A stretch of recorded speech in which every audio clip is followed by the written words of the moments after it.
तिथल्या त्या जनतेचे असणारे आभार मानतो की 48 तासाच्या कॉलवरती दिल्लीमध्ये झालेल्या अमानुष अत्याचाराला आणि दिल्लीतल्या विद्यार्थ्यांना पाठिंबा देण्यासाठी जो बंद पुकारला होता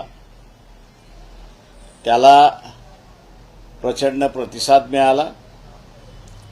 जिल्ह्यातून मिळाला, मुंबईतून मिळाला, पुण्यासारख्या शहरात असेल, नांदेड असेल, लातूर आहे, कोल्हापूर आहे, नागपूर आहे, उस्मानाबाद आहे, गोंदिया आहे, भंडारा आहे, जळगाव, नाशिक अशा सारख्या जिल्ह्यांमधून सुद्धा लोकांनी आपला असणारा राग या सरकारच्या विरोधात जो व्यक्त केला त्यातून केंद्राचं सरकार काहीतरी बोध घेईल असं आम्हाला वाटतंय. या बंद असणारा पाठिंबा देणारे डावे पक्ष असतील, काँग्रेस पक्ष असतील, याही पक्षातले असणारे कार्यकर्ते या बंदमध्ये सहभागी होते आणि त्यांनीही मेहनत घेतली अशी परिस्थिती आहे. शासनाचं जे काही वक्तव्य येतंय त्या वक्तव्यातून एकच दिसतंय की नॅशनल सिक्युरिटी ऍक्ट एका बाजूला ट्विट होतंय की लागल्या जाणार आणि दुसऱ्या बाजूला दिल्ली पोलीस असं असताना म्हणतंय की आमचं हे रुटीन आहे. त्याच्यामुळे नेमकं काय याचा असताना खुलासा त्या ठिकाणी होत नाही अशी परिस्थिती आहे. दुसरं शासनाने करू नये अशी माझी विनंती आहे त्यांना. येत्या काही दिवसामध्ये ते प्रधानाचा राजीनामा घेऊ शकत नाही. पुढच्या प्रेस कॉन्फरन्समध्ये का घेऊ शकत नाही ते मांडेल, पण आपल्यावरती ती नौबत येऊ नये म्हणून येत्या काही दिवसामध्ये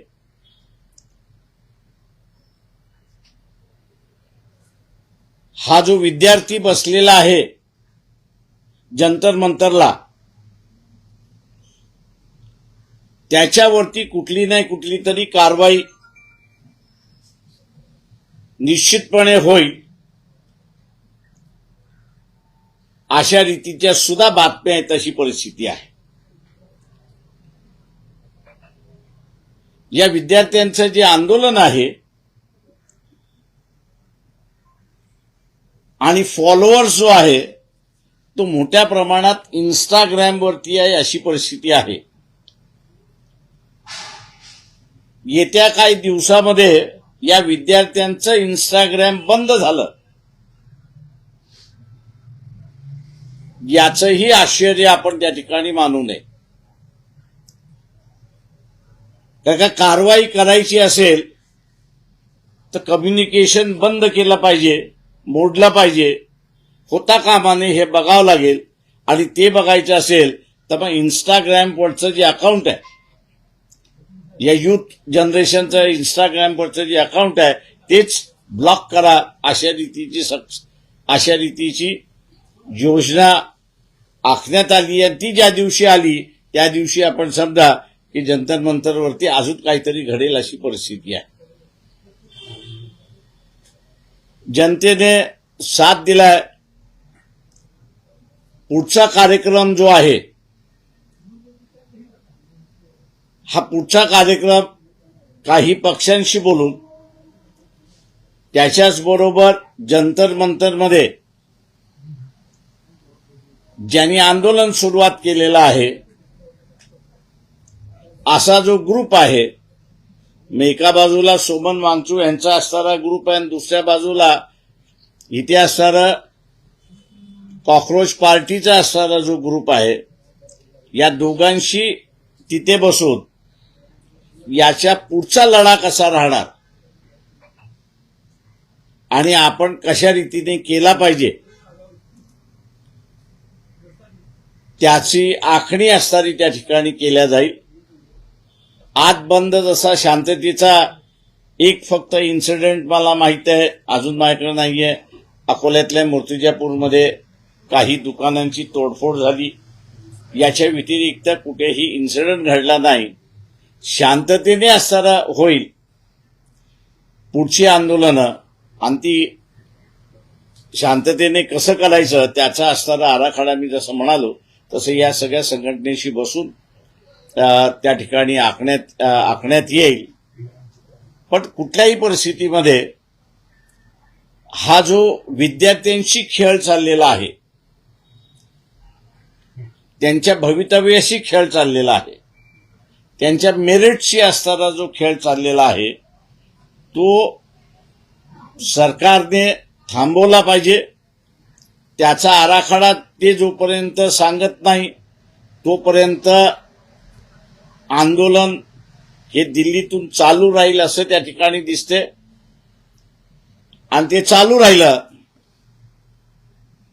तर मग राज्यामध्ये सुद्धा ते पाठिंब्यासाठी आणि पाठिंब्याचे लढे हे उभे राहतील अशी परिस्थिती आहे. मुख्यमंत्र्यांनी असं म्हटलंय की विरोधी पक्ष घाबरलेत. सभागृहात डिस्कशन करायला येत नाही. मुख्यमंत्र्यांना फक्त एकच आठवण करून देतो की उपोषणाला बसणारं एक डेलिगेशन माझ्या माहितीप्रमाणे 3 ते 4 दिवस अगोदर याच सरकारला भेटायला गेले. अमित शहा त्यांना काही भेटले नाही, पंतप्रधानांनी विचारलंच नाही. लड्डाकडे ते असणारे बसले. 2 तास की 2.5 तास त्यांना बाहेर त्या ठिकाणी बसवण्यात आलं. निवेदन घेतलं आणि त्यांना पाठवून देण्यात आलं. त्याच्यामुळे चर्चेचे दरवाजे जे बंद आहेत मुख्यमंत्र्यांनी ते खुले करावेत. त्यांच्या पक्षामधल्या लोकांना असणारं सांगावं की ही लोकशाही आहे, हुकुमशाही नाही. किंवा प्रश्न चर्चेनेच त्या ठिकाणी सुटतील आणि चर्चा जर घडली तर कदाचित मार्ग निघू शकतो अशी परिस्थिती आहे. मी पुन्हा महाराष्ट्राच्या जनतेचे आभार मानून या ठिकाणी थांबतो. सर, म्हणताय त्या ठिकाणी त्या संपूर्ण चर्चेसाठी आणि त्यानंतर पुढचा आराखडा आहे तो निश्चित होणार आहे. ते आम्ही दिल्लीत जाणारच आहोत. तिथे असणारं आणि पुढचं काय जे आम्हाला असं वाटतंय ते आम्ही त्यांच्या पुढे मांडू. कोणत्या दिवशी किंवा कुठल्या तारखेला तुम्ही त्या ठिकाणी जाणार आहात? अजून 2 दिवसांनी जाऊ आम्ही. 26 तारखेला राज ठाकरे आणि उद्धव ठाकरे यांनीही आंदोलनाचा इशारा दिलाय. तर त्या आंदोलन ते मला वाटतं त्यांचं वर्तमानपत्रामध्ये आलेलं अजून आम्हाला निमंत्रण नाही. अजून त्यांनी आमच्याशी हे नाहीये. तेव्हा ते दोघंच मिळून काढणार आहेत की इतरांना घेऊन काढणार आहेत हा त्यांचा निर्णय झाल्यानंतर मग आम्ही बोलतो. उद्धव ठाकरेंनी आवाहन केलंय सर्व पक्षांनी यावं त्या तिरंगा मार्च. तुमचा सहभाग असेल ते एक लक्षात घ्या, आम्ही कुठलाही इझम किंवा ज्याला प्रेस्टीज असं म्हणतो, इगो असं ज्याला म्हणतो, तो नाही आहे. हे विद्यार्थ्यांचं आंदोलन आहे आणि हे विद्यार्थ्यांचं आंदोलन असल्यामुळे कुठल्याही पक्षाने केलं तर आमचा त्याला विरोध राहणार नाही. काँग्रेसनं एक बैठक बोलवली या सगळ्याच्या अनुषंगानं, सगळ्यात महाविकास आघाडीच्या सगळ्या संबंधित पक्षांची, की वेगळं आंदोलन पुढे कसं घेऊन जायचं. तर त्या बैठकीला तुम्ही महाविकास आघाडीचे आम्ही घटक नाही. परंतु त्याच्यामुळे असणारं ती महाविकास आघाडीची बैठक आहे. पण त्याच्यामुळे असणारं निमंत्रण आलं तर आम्ही त्याच्यामध्ये जाऊ ना. वंचितने जसं आज राज्यभर बंदची हाक दिली होती त्यामुळे खूप मोठ्या प्रमाणात प्रतिसाद मिळाला. उद्धव ठाकरेंनी आणि राज ठाकरेंनी म्हणून आवाहन केलेलं आहे की तिरंग्याच्या झेंड्याकडे, तिकडे कुठल्याही पक्षाचा झेंडा नसेल, त्या एका झेंड्याखाली सर्व पक्षीय जे विरोधक आहेत त्यांनी एकत्र यावं. जर वंचितला आज एवढ्या मोठ्या प्रमाणात प्रतिसाद राज्यभरातून मिळतोय जर तेव्हा देखील जर का वंचित त्या आंदोलनात सहभागी झाली ते आम्ही कोणालाही दरवाजे बंद केलेले नाहीत. एक लक्षात घ्या. प्रश्न असा आहे की त्यांचं नेमकं आंदोलन काय आहे, कसं आहे, ते कोणाला ते दोघंच करणार आहेत का हा मला वाटतं 1-2 दिवसामध्ये आपल्याला कळेल. त्यांचं आलं की आम्ही असं आमचे दरवाजे कोणाला बंद नाहीत एवढं मी सांगतो. या सगळ्या आंदोलनाच्या दरम्यान शरद पवार जंतर मंतरावर पण गेले आणि मोदीजींना भेटले. त्यानंतर राज ठाकरे म्हणतात की हे सगळे जंतर मंतर आहे. तर नेमकं म्हणजे नाही, काय माझं सगळ्या पक्षांना आव्हान आहे की शरद पवारांचं पाठीमागची काही वर्ष पाहता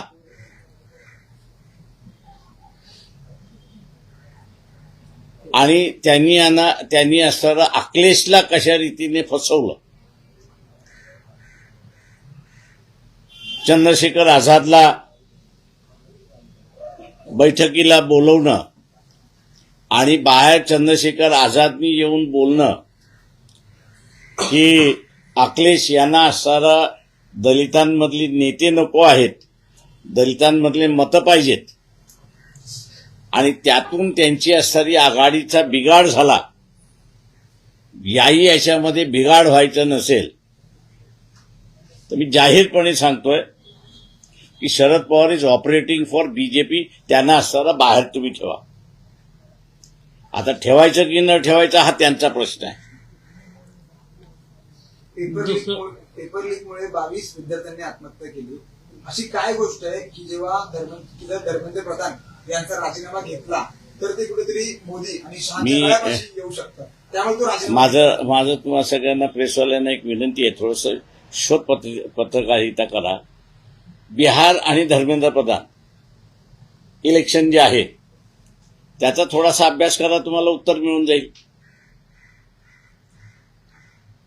अण्णा हजारेंनी आत्ता एक पत्र लिहिलंय या सगळ्या अनुषंगाने की राजीनामा घेतला म्हणजे काय सरकार पडत नसतं वगैरे हे सगळं. तर आता अण्णा रिॲक्ट होत आहेत, त्याच्यावर तुमचं काय म्हणतं? सॉरी, वैग्रस्त आहेत बोलत. आंबेडकर साहेब, जे एकत्रित सीजेपीचं आंदोलन, तर इकडे सीजेपीचं आंदोलन दिल्लीमध्ये झालंय, लाठीचार्ज झालाय, एकंदरीतच त्यामध्ये शिक्षणाचा मुद्दा व्यापक आणि अपील करणारा मुद्दा मांडण्यात आलेला आहे आणि तो सर्व दूर, जसं राज ठाकरे म्हणाले की प्रत्येक घरात पोहोचलेला आहे.